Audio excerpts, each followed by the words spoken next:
everyone, and welcome to today's video. What are we talking about today? I noticed under my last arena videos there were some comments about, hey, can you share your build, can you show us what you did? And yes, I promised to do so, so here we go. But first up, there's a slight disclaimer, because of course we got only that far in arena because it's like the achievement from a group. It's not necessarily my build alone that made this work out, but I can give you my build just as an idea, so maybe you know where to start. I'm gonna be starting with my DPS build because I mainly play DPS, as you guys know, and then later on show you the healer build that I have made. Alright, so as you can see here, I'm wearing a lot of old stuff. A lot of questionable stuff maybe at first, but there is some logic behind this. So the thing is, with our 3 DPS, I usually play the role of the CC DPS, the debuffer and CC, which means my damage at the end of the run is horrible. Like, compared to yours, I'm several million behind. But it doesn't matter, because you need to have someone to play that.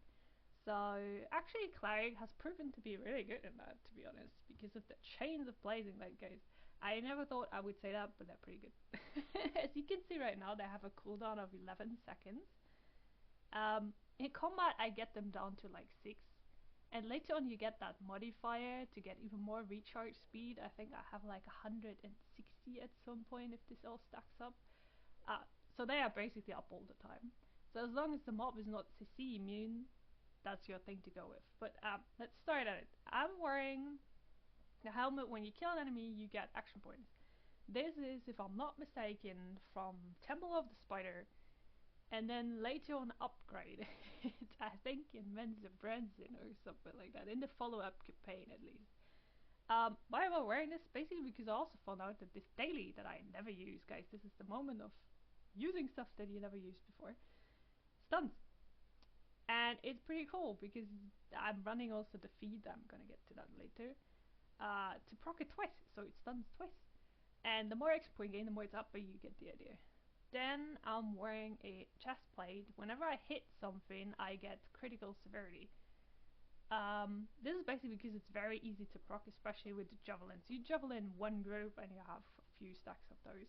So my crit severity goes up a lot, and as you can see here, by the way, my stats are completely cooked. As I said, I'm the support DPS. I'm not capping anything here. I think I'm capping power and maybe severity, but combat advantage is a nightmare. So yeah. Then same here with the weapons. I was thinking a lot which weapons I should go with. I could also take the new ones. But here, once again, I figured that if you're DPS, you get the, where is it? The recharge speed and the action point gain there per stack. Which is pretty good, because as you figured, what we mainly built for here is recharge speed and action point gain as a cleric. As a support cleric at least, yeah. So yeah, I used to like these weapons a lot. By the way, they're from Master Trial, Crown of Calderon in the end. Because they were really cool back in the days. I would still run them, guys, if they were like item level wise up. Because the advantage of Cleric is you get a stack whenever you're using counter power, and we all know Clerics, guys, you're always using counter powers, so they are great. Then I am running the shoes to get 20% combat advantage in AoE at least. They are also from Demon Web Pits, just like the chest. I'm not sure if I mentioned that. Then here I'm wearing the Masterwork set for recharge speed. What I also like to wear is the Apocalypse, because actually what our group does is we have the supports, speaking the tank and the healer, on full personal stuff, and put all the support stuff on the DPS. Why? Because the tank needs to be tanky, because if the tank loses aggro, we're all dead. And the healer, later on when you get the modifier to give everyone more HP, the healer is really gonna struggle with too much support shit, because their heals are not gonna be high enough. For example, our tank at some point had 18 million HP. So a healer needs to be really on top of that. And I mean, it's a group effort, as I said, so DPS are fine with running support stuff. Then I have this beautiful ring that I found in my inventory. It's basically when you stand still, you get combat advantage and recharge speed. I think it's from Xerxes. campaign. I think it's from those mini bosses that spawn on the map, but don't quote me on that, I'm not sure. Why am I running this? Basically because I was thinking, do I put stats, do I put recharge?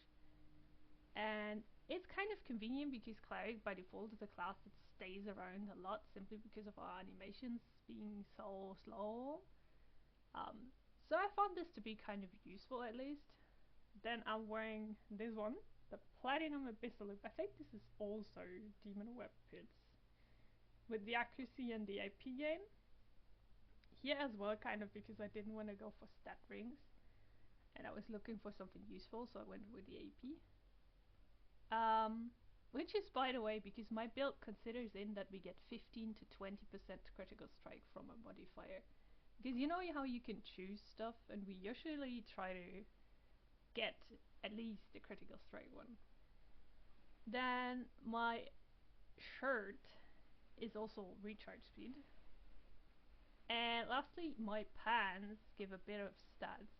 Because, yeah, but actually now that I'm looking at them, I should change them probably. Because the thing is, whenever you damage or heal for more than XYZ percentage of your hit points, you don't want to have that in at all in your build. Not as healer, not as DPS. Because the higher your hit points get, like I get around 5 to 6 million hit points, I will not proc this anymore. So this is basically useless. Let me see, we have something better. Even this, for example, like you lose defense, it's maybe. But I know there's one that you get crit strike. Here, this one, for example. You get crit strike when you're in combat with 2 or more enemies. That, for example, works already. Then on my enchantment page, I'm basically just running whatever enchantment kind of fit in to make this work out. Then, very important, defensive overload, guys. And I'm running, again, action point gain and recharge speed to make this even faster. And this one is just crit severity, combat advantage. I prefer this generally over the lightning flash, which I used to run a lot, simply because the lightning flash gives crit strike and accuracy, which is a nice stat, accuracy, but since you always want to focus on the main stats first, this one is just better, in my opinion. Down there, more ancient stuff. I didn't even bother upgrade them because it's just, I don't know if they go to 600 or to 800 in the end. I just couldn't care less, to be honest. The thing is, when you equip all 3 of them, you get 10% of recharge speed, as it says down there. Which, yeah, look here, it's my pride down here. And for the active artifact, we all try to make sure that we have an active artifact that can work in AoE, but also in single target. So we try to get those debuff artifacts, like for example the sensor or the spelljammer, like everything that is AoE and single target at the same time. So you can RT on AoE and on single target. What else? Do I have anything fancy here? Well, not really. As I said, I have the Chains of Blazing Light, which are like the thing to use, and the Celestial. Then I'm spamming basically just my Hallowed Ground, and the Expansion Feed, and Doomslayer. By the way, I don't think I explained my gloves, so I skipped over them magically. It's basically just the increased gloves. You could even run the other ones. There's multiple ones, guys. It's basically, you know, if you play Cleric, you know why I'm running this. Then feats, I use the top one for once, as I said, to double proc the Celestial Prominence for once. And that's basically it on this side here. Boons didn't really change. Companions.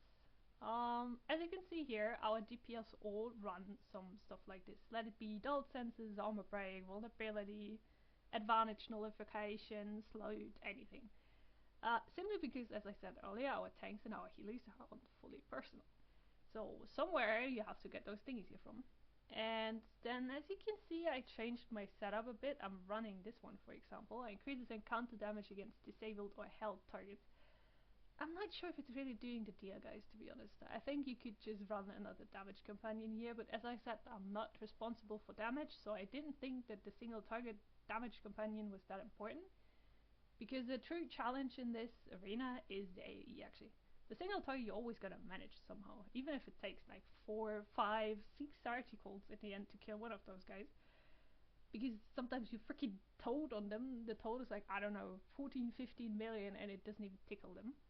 But the AE guy stays, but so be prepared. And that actually runs something that's not even fully upgraded. It's the Corbin. I never thought I would ever run this. Once again, I'm saying this in this video. But it's great actually for this. It's like I cast the Javelin and it procs almost immediately, and the uptime of it is insanely great. I actually was considering to kind of try and build it in other builds, but I haven't figured out how I can do that yet. But it's pretty cool. Like, it gives recharge speed. As I said, who doesn't want recharge speed? Then my companion gear is just what I had, to be honest. I also have new ones. I got new ones yesterday. Yay. Maybe I changed those. I haven't thought about this yet. Just put whatever. As I said, it's not really about stats, guys. It's about crowd control, at least on my build. And then on the active companion, we kind of make sure we have debuff companions. For example, I bring the drummer. We always make sure that we have a lion. We try to have a minotaur, like stuff like that, guys, because it's really gotta get hard at some point. And on my mount page, where we also try as team, since the tanks and healers are on personal, we try to put the DPS once again on the support. Like, what we run is a Mystic Aura, a Runic Aura, and then multiple pack tactics actually. Yeah, then single target TV. I was trying other stuff, like for example the Vortex or anything, but as long as you have one Vortex, you're fine. And my insignias, holy, where's my color? There. Are the same as always, kind of, because I didn't bother changing them. This is like my usual setup here. You could very probably go ahead and start putting defensive stuff in. I haven't found that to be necessary yet, but maybe if one day we get motivated and try to get to 45 or something. But we kind of lost a bit motivation because actually, guys, you get credit until level 35, and that's it. And that one round when we made it to 42, we were like, what? That's it? And it took, I think, 3 hours. So it's really, it's not worth it to go higher than 35. It's 35 is the title, and yeah, that's it. That's it, guys. That's it for the DPS. Maybe one thing. In the beginning, I usually use my tracking here, my AP gain tracking, just for the AP gain. But later on, with the scaling of you getting more base damage and double damage and triple damage and I don't know what, the Olber is actually pretty cool. He hits for a lot. So I switched to that in the later fight. But I think that's everything. What am I buffing with? I honestly don't really know. I think I'm using guild food for offense, maybe. I usually just go with this here, to be honest. This is my standard buff food. I haven't really thought about this yet. But yeah, as I said, it's less about the stats and more about controlling stuff. Alright, now let me go ahead and show you the healer build. The healer build is basically what you would want to run if you run full personal healer. Like, for example, if you, the Cleric is never the full personal healer, but if you run MSOT, sometimes the Shielding Warlock or the Paladin run full personal. So this is basically my Cleric build, my healer Cleric build for full personal, which has, I think it can get to like 3 120s, and I think I have about 70, 75 crit strike if I'm not mistaken. Or maybe 80. I don't want to do the math now. But yeah, I just quickly want to go over this because this is really, guys, this is not the valid healer build for any other content on a Cleric. Like, it's really not. I mean, it looks shiny to have cool percentages going on, but in terms of supporting your team, you're not really doing anything. So that's a bit. Yeah, what am I running? This one is from, oh, I hope it's from Sod. It basically gives outgoing healing when your health is high. Then I'm running actually the same chest plate I showed you guys on DPS earlier. Why is that? As I said, because you will not be proccing those whenever you have XYZ of hit points, you do XYZ, because that just doesn't work anymore. So I'd rather go with like the, I think it's 18% critical severity. Then the Divinity Gloves again, the personal weapons.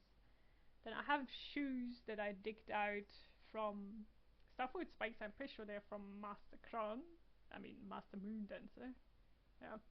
Because usually, I mean, most clerics, I do that too in my normal healer build, run those.